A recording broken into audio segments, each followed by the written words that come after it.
El versículo de memoria dice así: Toda la escritura es inspirada por Dios y útil para enseñar, para redarguir, para corregir y para instruir en justicia.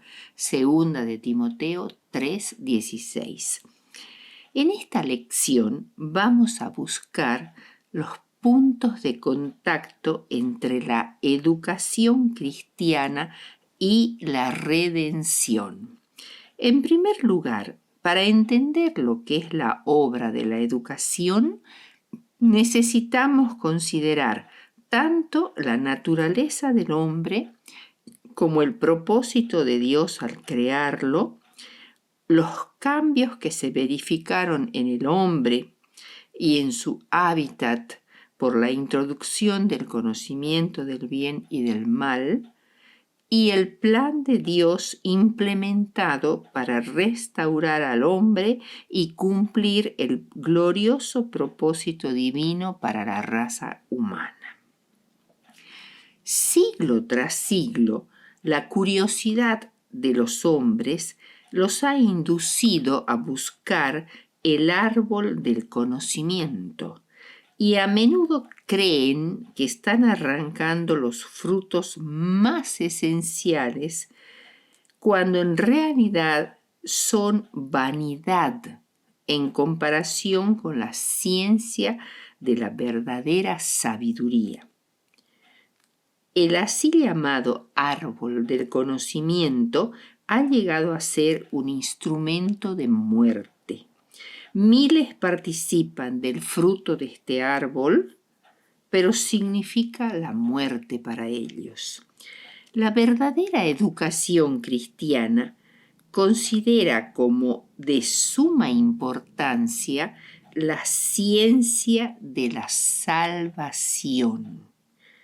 La sabiduría de Salomón es deseable, pero la de Cristo es mucho más deseable y esencial.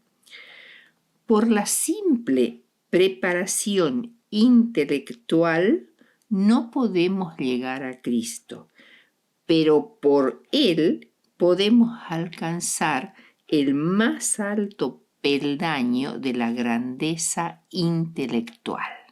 En el sentido más elevado, la obra de la educación y la redención son una, pues tanto en la educación como en la redención nadie puede poner otro fundamento fuera del que ya está puesto, el cual es Jesucristo, por cuanto agradó al Padre que en él habitase toda plenitud.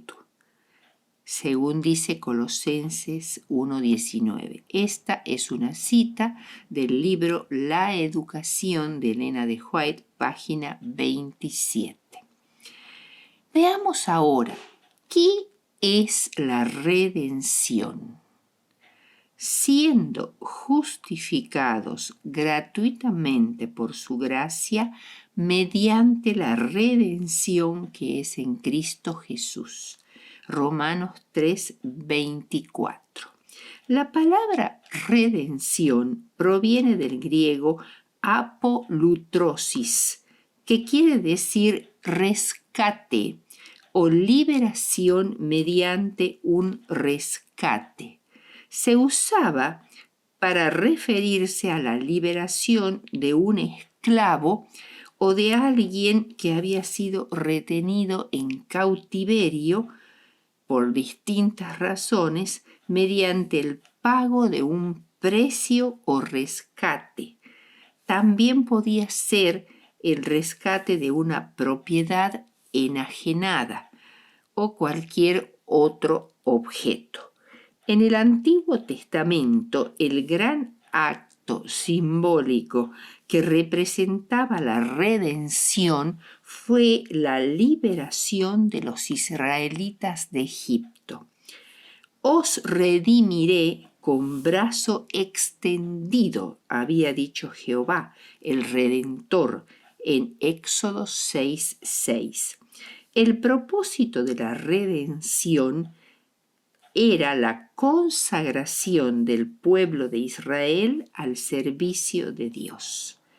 Para ello, los israelitas debían, como un acto de fe, sacrificar un cordero y pintar los dinteles de sus puertas con la sangre y comer su carne en la noche de la liberación. Dios había oído el clamor de su pueblo oprimido. Por lo tanto, dice, los redimiré con brazo extendido y juicios grandes.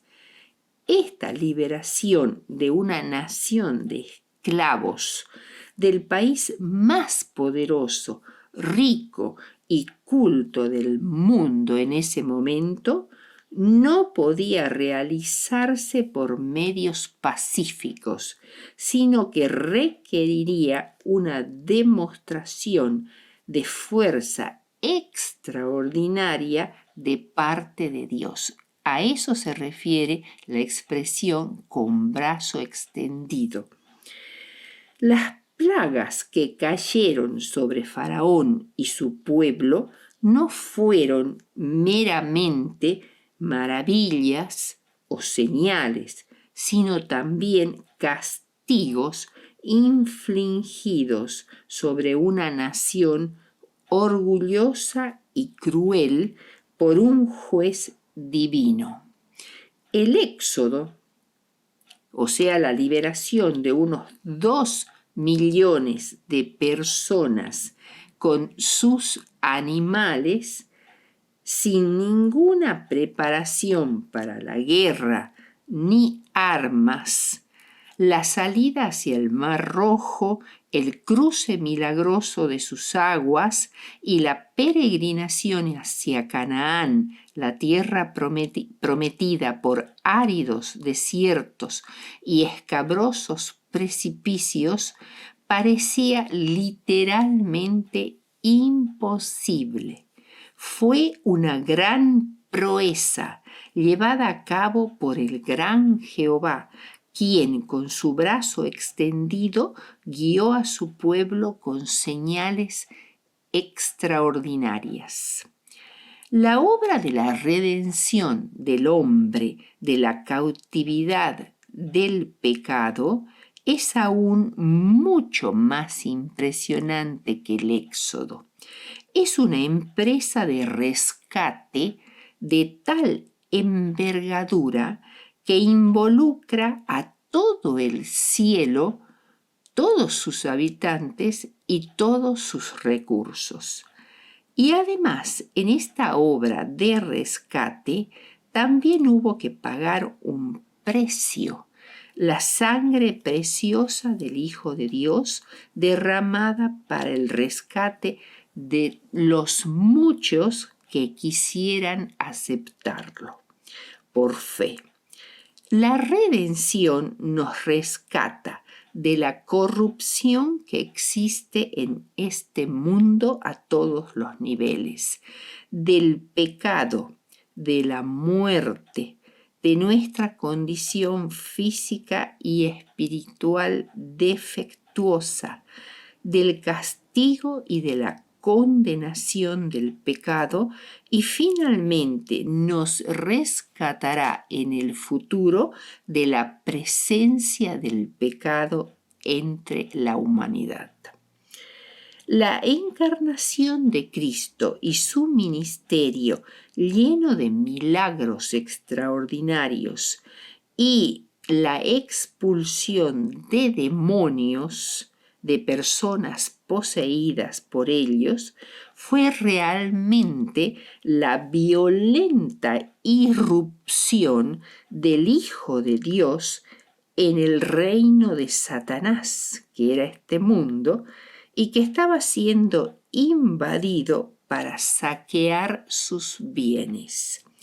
Satanás pretendía que este mundo era de él, que le había sido entregado. Desde ese punto de vista, este mundo era su casa y los seres humanos que estaban en él eran sus bienes. Cristo vino a liberar los cautivos de Satanás, primero de la cárcel del pecado y después de la cárcel de la muerte. Al echar fuera demonios, Cristo estaba arrebatándole a Satanás sus víctimas y estaba saqueando sus bienes. En la parábola del hombre fuerte de Lucas 11, 21 y 22, el que ata al hombre fuerte debe ser necesariamente más fuerte que él.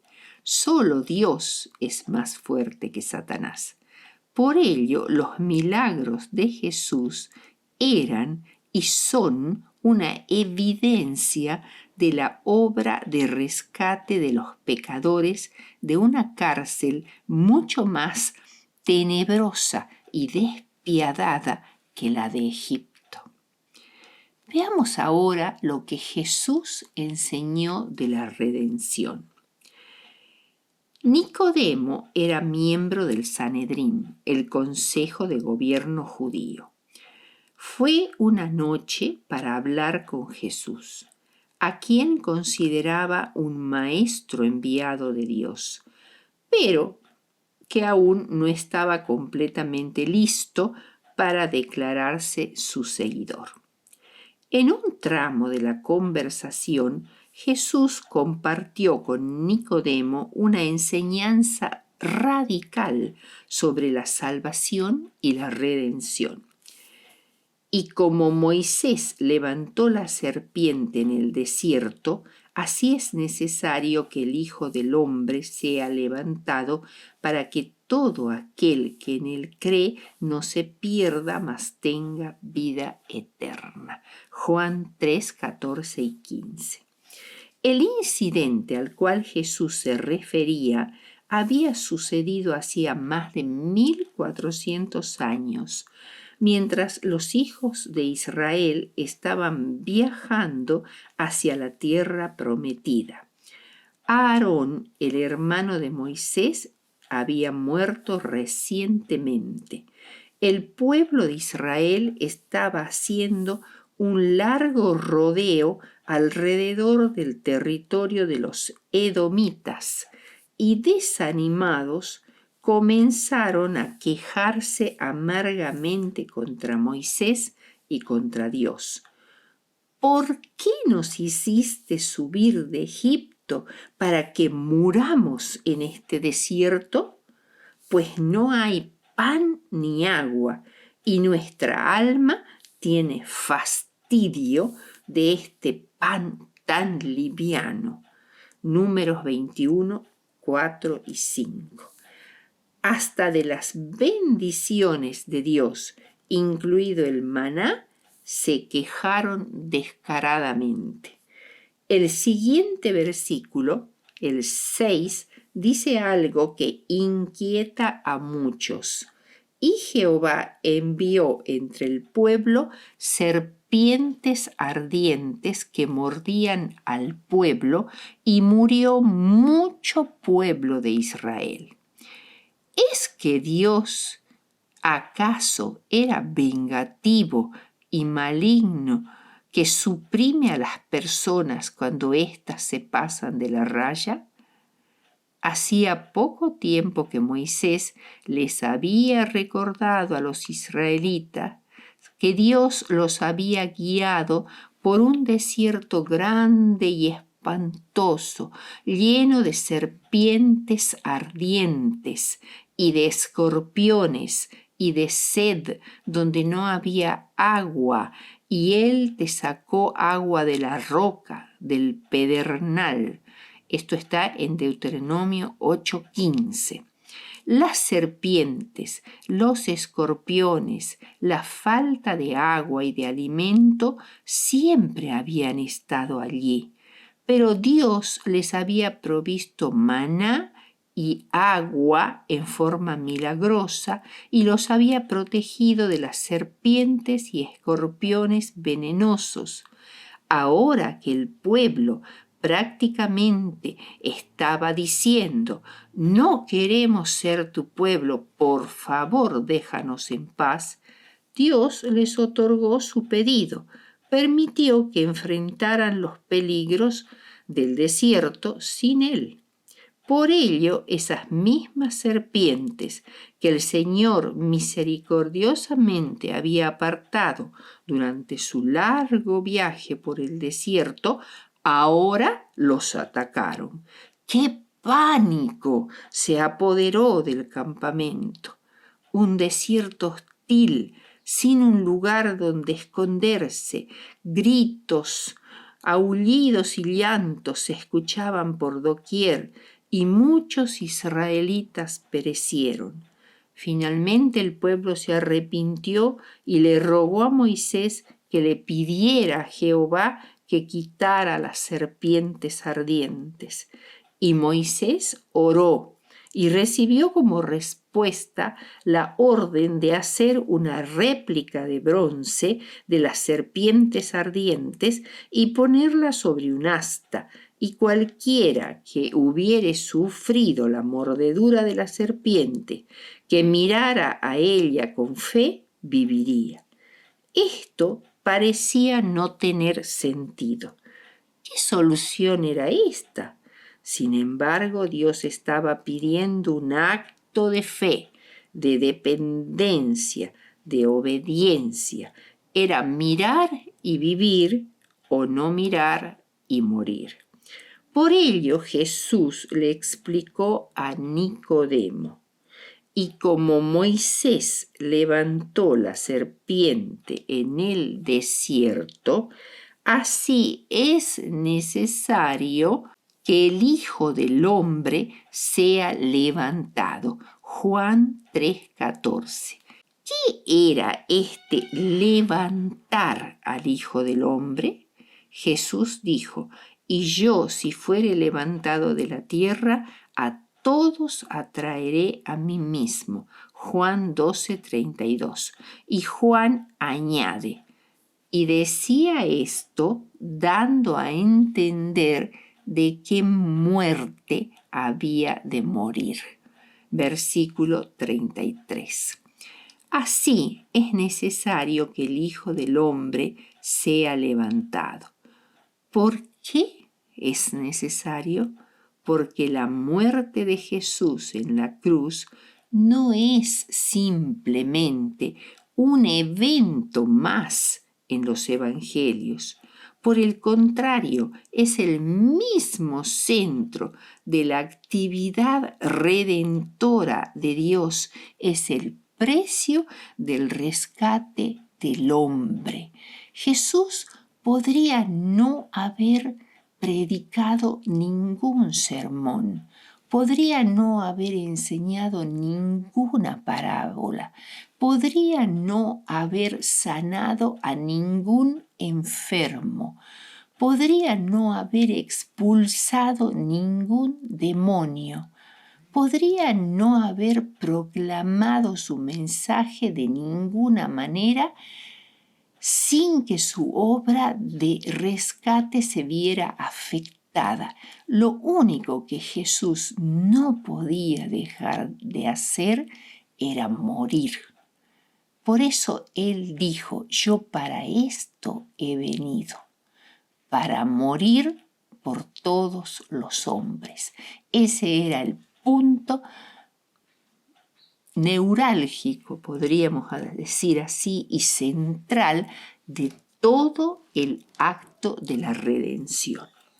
Como tercer punto vamos a ver, nuevamente esto vamos a profundizar un poco más, la muerte de Cristo era inevitable.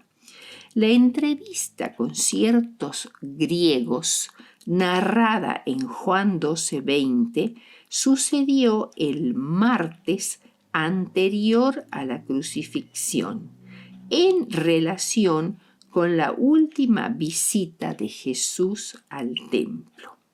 En estos momentos, la obra de Cristo parecía una cruel derrota.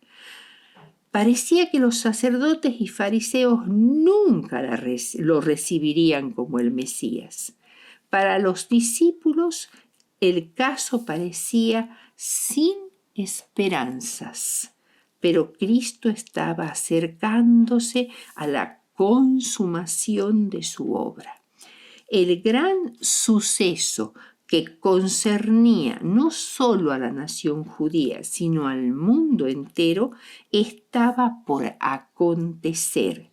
Fue cuando Cristo oyó la ferviente petición: querríamos ver a Jesús, de ciertos griegos. Esto repercutió para él como un eco del clamor del mundo hambriento. Su rostro se iluminó y dijo: la hora viene en que el Hijo del Hombre ha de ser glorificado. Una nube misteriosa pareció rodear al Hijo de Dios. Su lobreguez fue sentida por los que estaban cerca de él. Quedó arrobado por sus pensamientos. Por fin rompió el silencio su voz entristecida que decía: ahora está turbada mi alma. ¿Y qué diré? Padre, sálvame de esta hora. Cristo estaba bebiendo anticipadamente la copa de amargura. Su humanidad rehuía la hora del desamparo, cuando, según todas las apariencias, sería abandonado por Dios mismo, cuando todos le verían azotado, herido de Dios y abatido. Rehuía la exposición en público, prácticamente desnudo, el ser tratado como el peor de los criminales y una muerte ignominiosa, un presentimiento de su conflicto con las potestades de las tinieblas, el peso de la espantosa carga de la transgresión humana y de la ira del Padre a causa del pecado, hicieron desmayar a Jesús, y la palidez de la muerte cubrió su rostro. Luego vino la sumisión divina a la voluntad de su Padre. Por esto dijo: he venido en esta hora. Padre, glorifica tu nombre. Únicamente por la muerte de Cristo podía ser derribado el reino de Satanás. Únicamente así podría ser redimido el hombre y Dios glorificado. Mientras Cristo decía estas palabras, vino una respuesta de la nube que se cernía sobre su cabeza: lo he glorificado y lo glorificaré otra vez. Se sintió una voz, y una luz brotó de la nube y rodeó a Cristo, como si los brazos del poder infinito se cerniesen alrededor de él como una muralla de fuego. La gente contempló esta escena con temor y asombro. Deseado de todas las gentes, página 578. Como conclusión a este estudio tan profundo y fundamental para la educación y la redención, vamos a leer una cita que se encuentra en el libro Consejos a los Maestros, Padres y Alumnos, página 16. Y dice así, dirigiéndose a los maestros: enseñen la cruz de Cristo a todo alumno una y otra vez. ¿Cuántos creen que ella es realmente lo que es?